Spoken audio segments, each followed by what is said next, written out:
Hello students, I am Anthony. நம்ம 10th Mathematics Relations and Functions exercise 1.4 problem number 7 நம்ம பார்க்கிறோம். In each of the following cases state whether the function is a bijective or not. Justify your answer. அதாவது கொடுக்கப்பட்ட ஒவ்வொரு சார்பும் இருபுற சார்பா இல்லையா அப்படின்னு கேட்குறாங்க. சரி, இப்போ நம்ம ப்ராப்ளத்துக்குள்ளே போகலாமா? ஓகே, அது என்னது பைஜெக்டிவ்? ஓகே, இருபுற சார்பு அப்படின்னு பார்த்தீங்கன்னா ஓகே கொடுக்கப்பட்ட அந்த ஃபங்க்ஷன் வந்து ஓகே 1 to 1ஆகவும் on to 1ஆகவும் இருந்துச்சுன்னா ரெண்டுமே சாட்டிஸ்ஃபை பண்ணிச்சுன்னா அதுக்கு பேர் வந்து பைஜெக்டிவ். அதாவது ஒன்றுக்குண்டான சார்பாகவும் இருக்கணும், மேல் சார்பாகவும் இருக்கணும். இருந்துச்சுன்னா அது நம்ம இருபுற சார்பு நம்ம சொல்லலாம். ஓகேயா? ஓகே, இப்போ நம்ம ஃபஸ்ட் டிவிஷன் பார்க்கலாம். ஃபஸ்ட் டிவிஷனுக்கு அந்த ஃபங்க்ஷன் எழுதிக்கோங்க. Okay, what the function f of x equal to இல்லையா? Yes, f of x equal to 2x plus வாட்டு 1. சரி, இப்போ 1 to 1 ஃபங்க்ஷன், அதாவது ஒன்றுக்குண்டான சார்பு நீங்கள் சொல்லணும்னாக்க இந்த கண்டிஷனை சாட்டிஸ்ஃபை பண்ணால் போதும். அதாவது f of a1 equal to f of a2, okay, that implies a1 equal what a2. Okay, இந்த கண்டிஷனை சாட்டிஸ்ஃபை பண்ணிச்சுன்னா அதுக்கு பேர் வந்து 1 to 1, அதாவது ஒன்றுக்குண்டான சார்பு நம்ம சொல்லலாம். இப்போ நான் என்ன பண்ண போகிறேன், இங்கே எக்ஸுங்கிற பிளேஸில் x1 அண்ட் x2 எடுத்துக்க போகிறேன். சரியா? ஓகே, அதாவது letter f of x1 equal to f of x2. அதாவது இங்கே a1 a2 இருக்கு இல்லையா, அந்த a1 a2க்கு பதிலாக x1 x2. இப்போ இங்கே எக்ஸ்னா ரைட் ஹேண்ட் சைடில் எக்ஸ் வருது, அப்போ x1னா ரைட் ஹேண்ட் சைடு x1 வரும். அப்போ என்ன வரும் சொல்லுங்க பார்க்கலாம்? 2x1 ப்ளஸ் வாட்டு 1. ரைட் ஹேண்ட் சைடில் 2 × x2 ப்ளஸ் வாட்டு 1. ரெண்டு சைடு அந்த 1 உங்களுக்கு கேன்சல் ஆகிடும். ஓகே, ரிமைனிங் பேலன்ஸ் எடுத்து எழுதுங்க. 2x1 ஈக்குவல் டு வாட்டு உங்களுக்கு 2x2. அதே போல் வந்து 2 கேன்சல் ஆகிட்டு okay x1 equal to what உங்களுக்கு x2. அப்போ x1 ஈக்குவல் டு x2 உங்களுக்கு சாட்டிஸ்ஃபை பண்ணதுனால இதை நம்ம என்ன சொல்லலாம்? 1 to 1 ஃபங்க்ஷன் சொல்லலாம், அதாவது ஒன்றுக்குண்டான சார்பு. Okay, therefore f is 1 to 1 function, அதாவது f ஆனது ஒன்றுக்குண்டான சார்பு ஆகும். ஸோ இதிலே நம்ம என்ன சொல்லணும்? இன்னொன்று ஆன் டு ஃபங்க்ஷன், அதாவது மேல் சார்பு நம்ம சொல்லணும். அதை நம்ம எப்படி ப்ரூவ் பண்ணுறது? எஸ், ஃபஸ்ட்டு என்ன பண்ணுங்க, இந்த எஃப் ஆஃப் எக்ஸ் இருக்கு இல்லையா, எஃப் ஆஃப் எக்ஸ்ன்னு சொன்னாலும் ஒய்ன்னு சொன்னாலும் both are what same. Okay, first அந்த ஃபங்க்ஷன் எடுத்துக்கோங்க. Okay, let f of x equal to what உங்களுக்கு 2x ப்ளஸ் 1. அப்போ எஃப் ஆஃப் எக்ஸுங்கிற பிளேஸில் ஒய்ன்னு போடுங்க. Y equal to 2x plus வாட்டு 1. அதில் வந்து எக்ஸை டெரைவ் பண்ணுங்கள். என்ன பண்ணுங்கள்? Okay, RHS LHS LHS RHS. அப்போ 2x ப்ளஸ் 1 ஈக்குவல் டு வாட்டு ஒய். ஓகே, அந்த 2x என்ன பண்ணுங்கள் அப்படியே வச்சுக்கோங்க. 1 ஆர்ஹெச்எஸ் கொண்டு போனால் y minus 1. Okay, then x equal to okay y minus 1 by what 2. Okay, இப்போ நம்ம எக்ஸ் எதுக்கு நம்ம டெரைவ் பண்ணோம் அப்படின்னு பார்த்தீங்கன்னா ஓகே ஃபர்தர் நம்ம ஏரோ மார்க் ஏரோ டயக்ராம், அதாவது அம்புக்குறி படம். சரியா? ஓகே, எதுக்கு நான் சொல்கிறேன் உங்களுக்கு. ஓகே, எஸ், ஓகே, ஒரு செட்டு ட்ரா பண்ணியாச்சு. Yes, one more set. Okay, ரெண்டு செட்டுக்கு பேர் வந்து ரியல் நம்பர்ஸ், அதாவது மெய்யெண்கள். ஓகே, இதுவும் 6 தான். ஓகே, இதுவும் 6 தான். ஓகேங்க. Okay, 3 dot. ஓகே, இங்கே என்ன பண்ணுறீங்க? 3. Okay, 2. Okay, -3 -2 -1. Okay, 0 1. Okay, 2. Then வாட்டு உங்களுக்கு 3 எக்ஸட்ரா. ஓகே, எக்ஸட்ரானாக்கா மைனஸ் இன்ஃபினிட்டிலேருந்து ப்ளஸ் இன்ஃபினிட்டி வரைக்கும். இதில் அதே போல் என்ன பண்ணாங்க? Okay, 3 dot. Okay, -3 -2 -1 0 1. Okay, 2 then 3. Okay, டெசிமலாம் கூட வரும் உங்களுக்கு. Decimal fractions everything welcome. சரியா? ஓகே, இப்போ நம்ம செக் பண்ண போகிறோம். ஓகே, எப்படி செக் பண்ண போகிறீங்க அப்படின்னா ஒய்க்கு வந்து ஏதோ ஒரு வேல்யூ கொடுங்களேன். ஓகே, ஃபார் எக்ஸாம்பிள் என்ன பண்ணுறேன்? ஓகே, 2 0 கொடுக்குறேன். 0 கொடுத்தா என்ன கிடைக்கும் பாருங்கள். Okay, here I am going to give the value.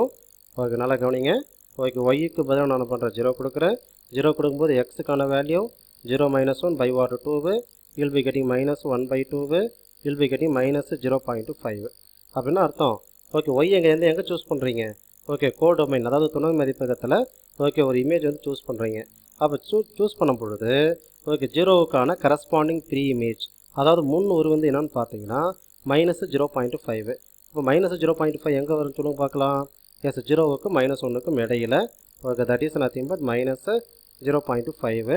அப்போ -0.5 வித் கனெக்டட் வித் வாட்டு உங்களுக்கு 0. ஓகேயா? சரி, அதே போல் இப்போ ஒய்க்கு வந்து ஒரு 3ங்கிற எலமெண்ட் கொடுங்களேன். எஸ், ஒய்க்கு என்ன பண்ணுறேன் 3 கொடுக்குறேன். அப்போ எக்ஸ் என்ன கிடைக்குன்னு பாருங்கள். இங்கே ஒய்ங்கிறது கோடொமைனில், அதாவது துணை மதிப்பகத்தில் உள்ள ஓகே எலமெண்ட், அதாவது உறுப்பு நம்ம சொல்லலாம். அப்போ என்ன பண்ணுறாங்க? ஓகே, ஒய்க்கு பதிலாக ஓகே 3ன்னு கொடுக்கும் பொழுது எக்ஸ் ஈக்குவல் டு ஓகே இந்த ஃபங்க்ஷனை சூஸ் பண்ணுங்கள். இந்த ஈக்குவேஷன் எடுத்துக்கோங்க. Okay, that 3 - 1 by what 2. 3 - 1 வந்து உங்களுக்கு 2 வரும். 2 பை 2 வில் பி கெட்டிங் வாட்டு 1. அப்போ ஒய் வந்து 3ஆக இருக்கும் பொழுது அதுக்கான கரஸ்பாண்டிங் எக்ஸ் வந்து பார்த்தீங்கன்னா 1. அப்போ ஓகே 3 கனெக்ட் வித் வாட்டு உங்களுக்கு 1. சரிங்களா? ஓகே, அப்போ என்ன அர்த்தம்? 3க்கான 3 இமேஜ், அதாவது 3க்கான ஓகே முன்னூறு வந்து என்னென்னு பார்த்தீங்கன்னாக்கா 1. ஓகே, அப்போ நம்ம என்ன சொல்லலாம்? அதே போல் நீங்கள் ஒவ்வொரு எலமெண்ட் நீங்கள் சூஸ் பண்ணக்கூடிய அந்த கோடொமைன் துணை மதிப்பகத்தில் சூஸ் பண்ணக்கூடிய ஒவ்வொரு எலமெண்ட்டுக்கும் ஒரு ப்ரீ இமேஜ் கண்டிப்பாக இருக்கும், ஒரு முன்னூறு கண்டிப்பாக இருக்கும். அப்போ என்ன அர்த்தம்? கோடொமைனில் இருக்கிற எல்லா எலமெண்ட்டுக்கும் ப்ரீமேஜ் இருக்குது, அதாவது முன்னொரு இருக்குது. அப்போ அதனால் இதை நம்ம என்ன சொல்லுவோம், ஓகே ஆன் டு ஃபங்க்ஷன் சொல்லுவோம், அதாவது மேல் சார்பு நம்ம சொல்லுவோம். ஓகேயா, சரி. Since in codomain all elements have a preimage, அதாவது இங்கே கோடொமைனில் வந்து நீங்கள் எந்த எலமெண்ட் எடுத்தால் எனக்கு இந்த ஈக்குவேஷன் சப்ஸ்டிட் பண்ணாலும் அதுக்கு வந்து எக்ஸுங்கிற ஒரு எலமெண்ட் உங்களுக்கு கண்டிப்பாக கிடைக்கும். அதனால தான் பாருங்கள் எக்ஸுங்கிறது ஓகே ப்ரீமேஜ், அதாவது முன்னூறு. Okay, since in codomain all elements have a preimage in domain, therefore f is what onto function. Okay, அதே நம்ம தமிழில் சொல்லணும்னாக்க துணை மதிப்பகத்தில், ஓகே அதாவது செகண்ட் உள்ளது, எல்லா உறுப்புகளுக்கும் மதிப்பகத்தில் முன்னூறு உள்ளது, தேர்ஃபோர் எஃப் ஆனது மிக மேல் சார்பு ஆகும். சரிங்களா, அப்போ நம்ம வந்து என்ன கேட்டிருக்காங்க, பைஜெக்டிவா இல்லை இருபுற சார்பா அப்படி ரெண்டு உங்களுக்கு கேட்டிருக்காங்க இல்லையா.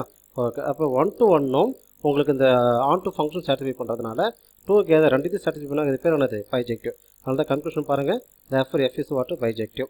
ஓகே, அதாவது ஒன்றுக்கொண்டான சார்பையும் ஓகே மேல் சார்பையும் சேர்த்து உங்களுக்கு ஓகே சாட்டிஸ்ஃபை பண்ணிச்சுன்னா அதுக்கு பேர் ஒரு இருபுற சார்பு நம்ம சொல்லலாம். அதனால தான் பாருங்கள் எஃப் ஆனது ஒரு இருபுற சார்பாகும். ஓகே, இப்போ நம்ம செகண்ட் டிவிஷன் பார்ப்போம். செகண்ட் டிவிஷன் வந்துக்கான ஃபங்க்ஷன் அதாவது சார்பு என்ன கொடுத்துருக்குறாங்க, 3 - 4 x² இல்லையா. ஓகே, அதை எடுத்து எழுதுங்க, f of x equal to 3 - okay 4 உங்களுக்கு x². இப்போ நம்ம என்ன ப்ரூவ் பண்ணணும், அதாவது பைஜெக்டிவ், அதாவது இருபுற சார்பு இல்லையா. ஓகே, பைஜெக்டிவ் அப்படின்னு அர்த்தம் 1 to 1 சாட்டிஸ்ஃபை பண்ணணும், ஆன் 2 சாட்டிஸ்ஃபை பண்ணணும், அதாவது ஓகே ஒன்றுக்குண்டான சார்பாகவும் இருக்கணும், மேல் சார்பாகவும் இருக்கணும். சரி, இப்போ ஃபஸ்ட்டு வந்து ஒன்றுக்குண்டான சார்பாக இல்லையா, அதாவது 1 to 1 ஃபங்க்ஷனாக இல்லையா அப்படின்றத நம்ம செக் பண்ணுவோம். அப்போ இந்த ஒன்றுக்குண்டான சார்பு அதாவது 1 to 1 ஃபங்க்ஷன் நீங்கள் சொல்லணும்னாக்க இந்த கண்டிஷனை வந்து உங்களுக்கு சாட்டிஸ்ஃபை பண்ணணும். என்னது, f of a1 equal to f of a2 இருந்துச்சுன்னா அதுக்கான ரிசல்ட் வந்து என்னவாக இருக்கும், a1 ஈக்குவல் டு a2 இருக்கணும். ஓகே, இந்த கண்டிஷனை சாட்டிஸ்ஃபை பண்ணிச்சுன்னா அதுக்கு பேர் 1 to 1 ஃபங்க்ஷன், அதாவது ஒன்றுக்குண்டான சார்பு. அப்படி இல்லைன்னா அது ஒன்றுக்குண்டான சார்பு இல்லை, it is not a 1 to 1 function நம்ம சொல்லலாம். ஓகே, இப்போ let f of x1 equal to என்ன பண்ணுறேன், f of x1 equal to f of x2. இங்கே எக்ஸ்னா இங்கே எக்ஸ், அப்போ இங்கே x1 இங்கே x1, இங்கே x2னா இங்கே x2 வரும். அப்போ அந்த ஃபங்க்ஷனை எடுத்து எழுதுங்க பார்க்கலாம், 3 - 4 × x1 the square. Okay, equal to right hand சைடில் 3 - 4 × உங்களுக்கு x2 த உங்களுக்கு ஸ்கொயர். ரெண்டு சைடும் இந்த 3 3 உங்களுக்கு கட் ஆகிடும். ரைட் த ரிமைனிங் பேலன்ஸ் -4 × உங்களுக்கு x1 ஸ்கொயர் ஈக்குவல் டு -4 × உங்களுக்கு வந்து x2 த ஓகே ஸ்கொயர்.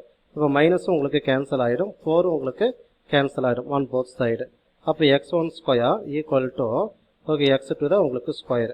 இப்போ என்ன பண்ணுங்க, ஸ்கொயர் ரூட் எடுங்க ஆன் போத் சைடு. ஓகே, அப்போ ஸ்கொயர் ரூட் எடுத்தீங்கன்னாக்க x1 equal to plus or minus x2ன்னு கிடைக்கும்.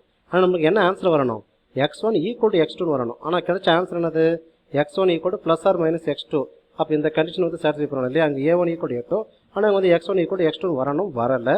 அதுக்கு பதிலாக x1 equal to plus or minus வந்ததுனால இது வந்து 1 to 1 ஃபங்க்ஷன் கிடையாது, அதாவது ஒன்றுக்கொண்டான சார்பு கிடையாது. Okay, therefore f is not 1 to 1 function, அதாவது எஃப் ஆனது ஒன்றுக்கொண்டான சார்பு இல்லை. சரிங்களா. ஓகே, நெக்ஸ்ட் வந்து ஆன் டு ஃபங்க்ஷனாக இல்லையா அப்படின்னு செக் பண்ண போகிறீங்க, அதாவது மேல் சார்பாக இல்லையான்னு சொல்லிட்டு. ஓகே, ஃபஸ்ட்டு வந்து ஃபங்க்ஷன் எடுத்து எழுதுங்க. ஓகே, என்னது function, f of x equal to okay 3 - 4 × உங்களுக்கு x². எஃப் ஆஃப் எக்ஸ்ன்னு சொன்னாலும் ஒய்ன்னு சொன்னாலும் ரெண்டும் வந்து சேம் தான். சரியா. ஓகே, அப்போ என்ன பண்ணுங்க, எஃப் ஆஃப் எக்ஸ் மேலே ஒய்ன்னு போடுங்க. ஓகே, இங்கே 3 - 4 × உங்களுக்கு ஓகே x². ஓகே, இது வந்து எக்ஸ் நம்ம டெரைவ் பண்ண போகிறோம். அப்போ வந்து -4x² என்ன பண்ணுங்க, LHS கொண்டு வாங்க. Okay, 4 × x² equal to okay 3 - y. அடுத்தது என்ன பண்ணுறீங்க, x² ஈக்குவல் டு 4 RHS கொண்டு போங்க. Multiplication became division. ஓகே, அப்போ 3 - y பை வாட் உங்களுக்கு 4. இப்போ நம்மளுக்கு தேவை வந்து எக்ஸோட வேல்யூ தான். அப்போ x equal to plus or minus okay plus or minus ரூட்டுக்குள்ளே ஓகே 3 - y, அது 4 வந்து வெளியில் வந்துடும். என்ன வரும் உங்களுக்கு, ஓகே 2ன்னு வந்துடும். இல்லை ரூட்டு 3 - y பை 4, அந்த 3 - y நம்ம எடுக்க முடியாது, அதனால் அப்படியே வச்சுக்கிறோம். But 4 can be taken as 2 × 2, அப்போ ஒரு 2 வெளியே எடுத்துடலாம் இல்லையா. அப்போ x equal to plus or minus ரூட்டுக்குள்ளே 3 - y பை வாட் 2. ஓகே, இப்போ நம்ம ஒரு ஏரோ மார்க் டயக்ராம், அதாவது அம்புக்குறியோட நம்ம ட்ரா பண்ணுவோம். அதை யூஸ் பண்ணி நம்ம ஈஸியாக அது வந்து ஆன் டு ஃபங்க்ஷனா இல்லையா அப்படின்றத பார்க்கலாம். அதாவது ஒன்று மேல் சார்பாக இல்லையான்றதை நம்ம ஈஸியாக கண்டுபிடிச்சிடலாம். சரியா. ஓகே, இப்போ ஒரு ஃபங்க்ஷன், ஓகே அதை ஒரு செட் ட்ரா பண்ணியாச்சு, இன்னும் ஒரு மோர் செட்டு. ஓகே, இப்போ ஃபஸ்ட்டு செட் வந்து நேம் என்னது உங்களுக்கு, இதுவும் 6 தான், இதுவும் உங்களுக்கு 6 தான். அப்போ உங்களுக்கு 3 டாட்டு என்ன பண்ணுறீங்க, ஓகே 3 -3 -2 -1 0 1 2 3 ஓகே எக்ஸட்ரா எடுத்துக்கிறீங்க. ஓகே, இதில் இதே போல் என்ன பண்ணுறீங்க இப்போது, ஓகே 3 டாட் போட்டுக்கிறீங்க. ஓகே -3 3 டாட்னா அர்த்தம் -∞ ஆரம்பிக்குதுன்னு அர்த்தம். அப்போ -3 -2 -1 0 1 2 3 ஓகே எக்ஸட்ரா. ஓகே, சரி. இப்போ நான் என்ன பண்ணுறேன், ஒய்க்கு வந்து 4, ஓகே இங்கே வந்து ஒரு 1 நம்பர் 4 எடுத்துக்கோங்க. ஒய்க்கு வந்து 4ங்கிற எலமெண்ட் நான் கொடுக்குறேன் நான் சரியா ஓகே அதாவது ஓகே போட் ஒய் ஈக்குவல் டு வாட் 4 எதில் அந்த நம்ம ஆல்ரெடி நம்ம டெரைவ் பண்ணி வச்சுருக்கல ஈக்குவேஷன் அந்த ஈக்குவேஷனில் ஃபஸ்ட்டு வந்து நம்ம பண்ணுங்க ப்ளஸ்ஸை மட்டும் எடுத்துக்கோங்க ஓகே எக்ஸ் என்ன not problem x equal plus or minus ரூட்டுக்குள்ளே ஓகே 3 மைனஸ் ஒய்க்கு எதிரான கூட கொடுக்குறீங்க 4 கொடுக்குறீங்க by what 2 equal to plus or minus okay ரூட்டுக்குள்ளே -1 பை வாட்டு உங்களுக்கு 2 ஓகே ரூட்டுக்குள்ளே நெகட்டிவ் சைன் வந்ததுனால இது வந்து ரியல் நம்பர் கிடையாது அதாவது இமேஜினரி நாட் ரியல் சரியா அப்படின்னா அர்த்தம் ஒய் வந்து 4ஆக இருக்கும் பொழுது அதுக்கான ப்ரீமேஜ் அதுக்கான முன்னுரை உங்களுக்கு இல்லைங்கிறதுனால அப்போ நீங்கள் 4 மட்டும் கிடையாது 5 6 7 8 எந்த நம்பர் போட்டாலும் சரி அதுக்கு ப்ரீமேஜ் இங்கே வராது அதாவது முன்னூறு வராது ஏன்னா ரூட்டுக்குள்ளே நெகட்டிவ் சைன் இருக்கிறதுனால அது நாட் ரியல் அதாவது இமேஜினரி நம்ம சொல்லுவோம் ஓகே அப்போ சில எலமெண்ட்ஸுக்கு வந்து உங்களுக்கு ப்ரீமேஜ் அதாவது முன்னூறு இல்லைங்கிறதுனால இது நம்ம என்ன சொல்லலாம் okay not on to okay அதாவது ஆன் டு ஃபங்க்ஷன் கிடையாது அதாவது மேல் சார்பு இல்லை நம்ம சொல்லலாம் ஓகே இங்கே நீங்கள் ஸ்டேட்மெண்ட்டாக பார்த்தீங்கன்னா சின்ஸ் இன் கோடொமைன் அதாவது கோடொமைனில் many elements not have a preimage for example ஒரு எலமெண்ட் நம்ம சொன்னோம் இல்லையா 4 5 6 7 எது போட்டாலும் உங்களுக்கு ப்ரீமேஜ் அதாவது முன்னூறு இல்லைன்னு சொல்லிட்டு அதான் not have a preimage in domain therefore f is not onto function அதை நம்ம தமிழில் பார்த்தோம்னா துணை மதிப்பகத்தில் பல உறுப்புகளுக்கு மதிப்பகத்தில் முன்னூறு இல்லை அதாவது துணை மதிப்பகன்றது செகண்ட் சரிங்களா இங்கே துணை மதிப்பகத்தில் பல உறுப்புகளுக்கு இங்கே மதிப்பகத்தில் முன்னூறு இல்லை அதனால் எஃப் ஆனது மேல் சார்பு இல்லை சரிங்களா அப்போ 1 to 1 கிடையாது ஆன் டு கிடையாது அதாவது மேல் சார்பும் கிடையாது ஓகே ஒன்றுக்கு ஒன்றான சார்பு இல்லை நம்ம சொன்னதுனால okay F is not a bijective therefore F ஆனது இருபுற சார்பு இல்லை சரிங்களா ஓகே தேங்க்யூ